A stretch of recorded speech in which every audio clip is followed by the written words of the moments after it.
ለመሆኑ በህይወት ትልቅ ደረጃ ላይ እንዳትደርስ የያዘ ትልቅ እንቅፋት ምን እንደሆነ ታውቃለህ? ብዙ እውቀት እያለህ ለምን ዝም ማለት መረጥክ? ሌሎች ሲሳካላቸው አንተ ለምን ለኔ አይሆንም ብለህ አመንክ? ሰላም ጤና ይስጥልኝ ውድ የዚህ ቪዲዮ ተከታታዮች በሙሉ፣ ይህ ኮር ጠባቂ ነው። ዛሬ በዚህ ቪዲዮ እነዚህን ጥያቄዎች የሚመልሱና በራስ መተማመንህን እንደ አዲስ የሚገነቡ 4 ቀላል መንገዶች እናያለን። ይህ ጥቂት ደቂቃ ስጡኝ፣ ህይወታችሁ ሊቀየር ይችላል። ዝግጁ ናቸው? እስከ መጨረሻው አብራችሁን ቆዩ። አንደኛ፣ የራስን ድምጽ ቀይር። ሰልፍ ቲንክ። በራስ መተማመን የሚጀምረው ከውስጣችን ነው። የምንናገራቸው ቃላት ህይወታችንን ይሰራሉ። አንድ ታሪክ ላጋራችሁ። 2 ሰዓሊዎች ነበሩ። አንደኛው እኔ ጎበዝ አይደለሁም፣ ሰዎች ስራዬን አይወዱትም እያለ ሁልጊዜ ራሱን ይነቅፋል። ሁለተኛው ግን ገና መሳል ባይችልም ዛሬ ከመቼውም የተሻለ መስመር አስምሬያለሁ እያለ ራሱን ያበረታታል። ከዓመታት በኋላ ያ ሁልጊዜ ራሱን የሚያበረታታው ሰዓሊ ታላቅ ባለሙያ ሆነ። ልዩነታቸው ችሎታ ሳይሆን ለራሳቸው የሚነግሩት ወሬ ነበር። ራሳችሁን እንደ ጥላት ሳይሆን እንደ ምርጥ ጓደኛችሁ አውሩት።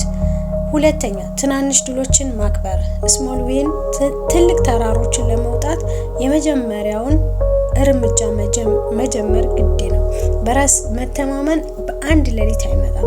ቶማስ ኤዲሰን አምፖል ለመፍጠር 1000 ጊዜ እንደተሳሳተ ይታወቃል። አንድ ጋዜጠኛ ጠየቀው፣ 1000 ጊዜ ወድቀህ አልፈራህምን? ኤዲሰን የመለሰው ግን የሚገርም ነበር፣ እኔ አልወደኩም፣ ይልቁንም አምፖል የማይሰራባቸውን 1000 መንገዶች አግኝቻለሁ አለው። ዛሬ ጧት አልጋህን ማንጠፍ፣ 10 ገጽ ማንበብ ወይም ሰላምታ መጀመርህ ትልቅ ድል ነው።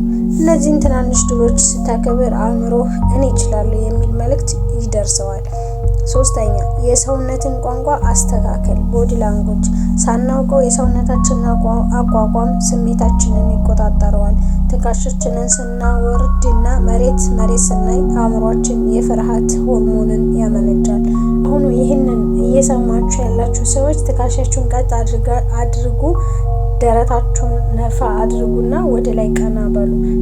ለ2 ደቂቃ በዚህ አቋም ብትቆዩ በውስጣችሁ የኃይል ስሜት እንደሚሰማችሁ ሳይንሱ ያረጋግጣል። ይህ ፓወር ፑሽ ይባላል። ሁለተኛ፣ ፍርሃትን ፊት ለፊት መጋፈጥ። አክሽን።